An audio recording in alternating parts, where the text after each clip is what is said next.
Pinocchio Chapter 15. Pinocchio is still chased by the heartless assassins who show no mercy. We must warn you that this is the most scary chapter in the book.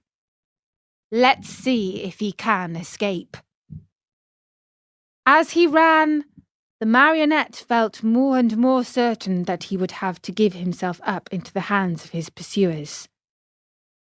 Suddenly he saw a little cottage gleaming white as the snow among the trees of the forest. If I have enough breath left with which to reach that little house, I might be saved, he said to himself. Not waiting another moment, he darted swiftly through the woods, the assassins still after him.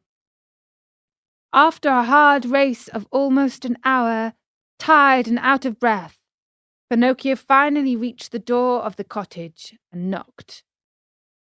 No one answered. He knocked again, harder than before, for behind him he heard the steps and the laboured breathing of his persecutors. The same silence followed.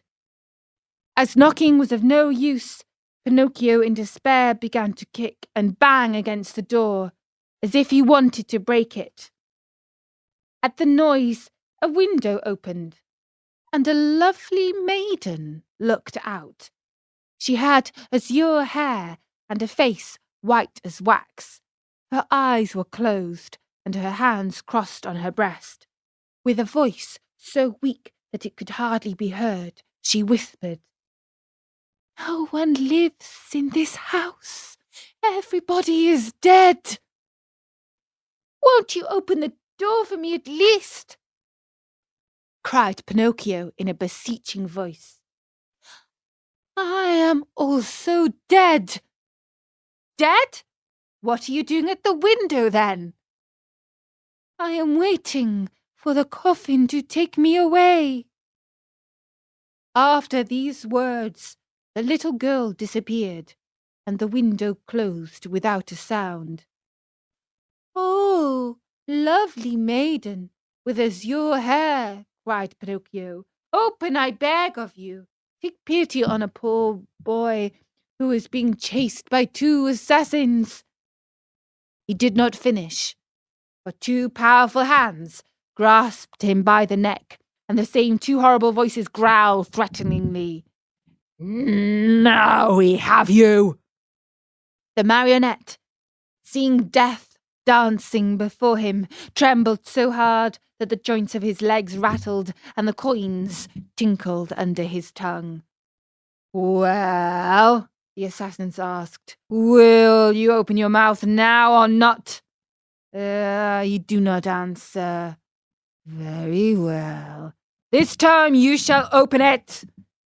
Taking out two long, sharp knives, they struck two heavy blows on the marionette's back. Happily for him, Pinocchio was made of very hard wood, and the knives broke into 1,000 pieces. The assassins looked at each other in dismay, holding the handles of the knives in their hands. "I understand," said one of them to the other. "There is nothing left to do now but hang him." "To hang him," repeated the other. They tied Pinocchio's hands behind his shoulders and slipped the noose around his neck. Throwing the rope over the high limb of a giant oak tree, they pulled till the poor marionette hung far up in space. Satisfied with their work, they sat on the grass, waiting for Pinocchio to give his last gasp. But after 3 hours, the marionette's eyes were still open, his mouth still shut, and his legs kicked harder than ever. Tired of waiting, the assassins called to him mockingly, "Goodbye till tomorrow night. When we return in the morning, we hope you'll be polite enough to let us find you dead and gone with your mouth wide open." With these words they went. A few minutes went by, and then a wild wind started to blow.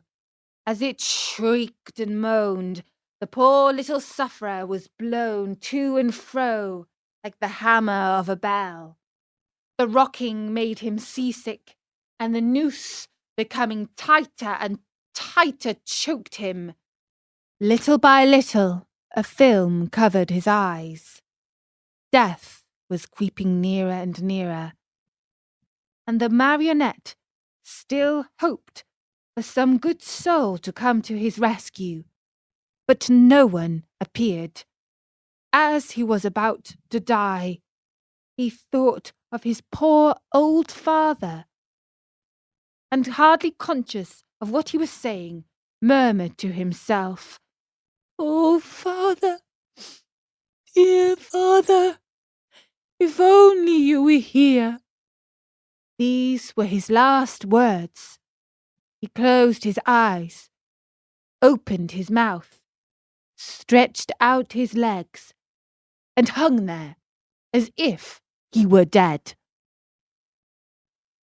And that was chapter 15. Poor Pinocchio's life surely can't be ending yet. Let's hope somebody will save him.